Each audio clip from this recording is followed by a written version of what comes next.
Hi everyone, and welcome to another English Scrum video lesson. I'm Andy. Today, we're going to talk about how to write emails. I know that many people need to write emails, and some people find it difficult. So today, let's talk about how to write emails in a polite and professional way. In this video, there are two parts. In the first part, we will explain and discuss email structure, and in the second part, we will write some emails together. Are you ready? Let's get started.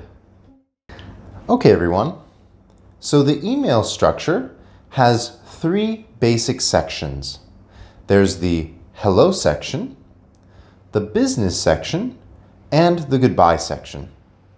Let's start with the hello section. The hello section has two parts. The first part is the greeting, and the second part is the hello phrase. Let's talk about the greeting first. First, in a business email, first write Dear and Mr. or Ms. last name. For an external business partner, you should write Mr. or Ms. plus the last name. Some business partners use first names, but unless they actually tell you that it's okay to use first names, try to use instead the last names.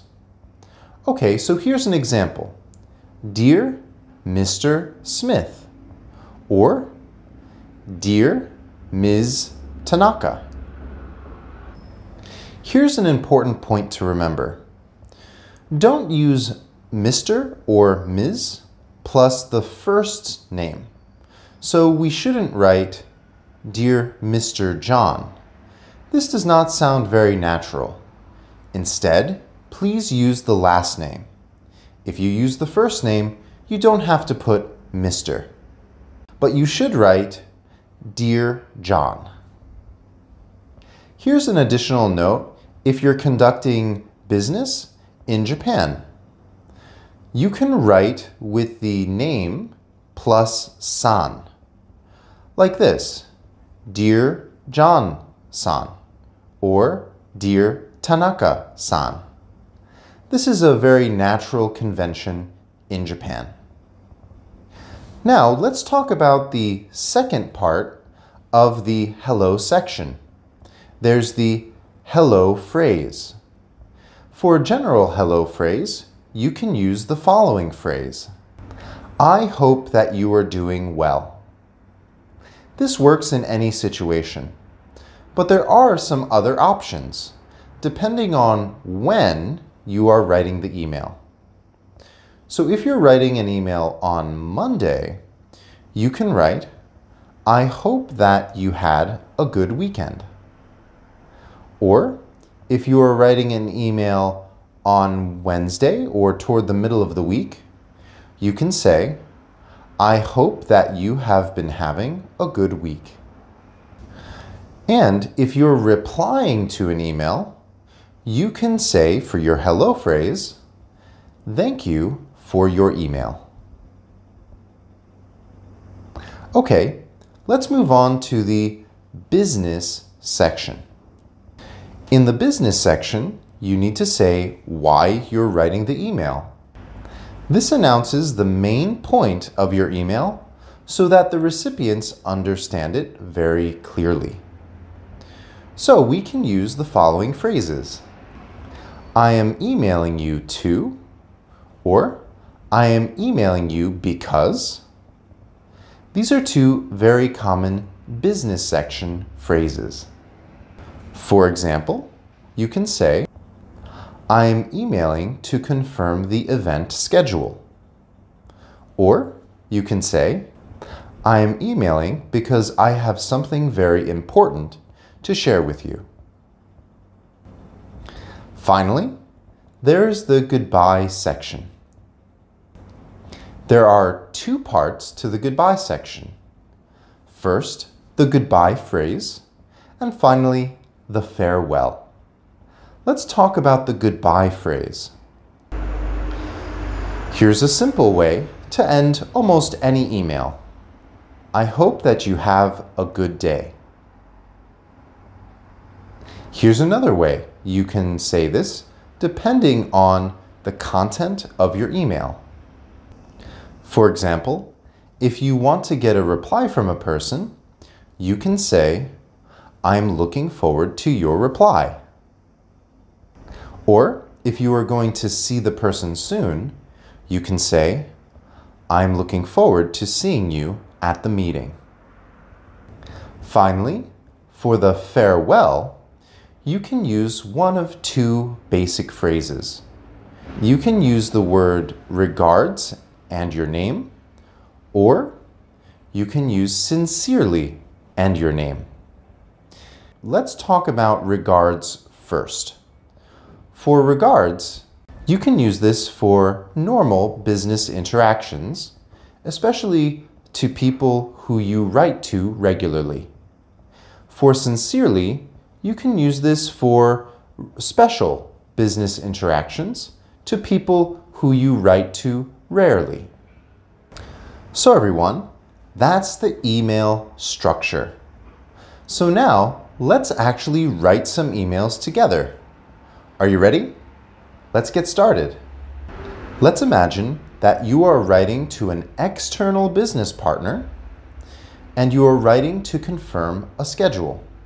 Your external business partner is named William Schwartz. So everyone, let's get started with the hello section.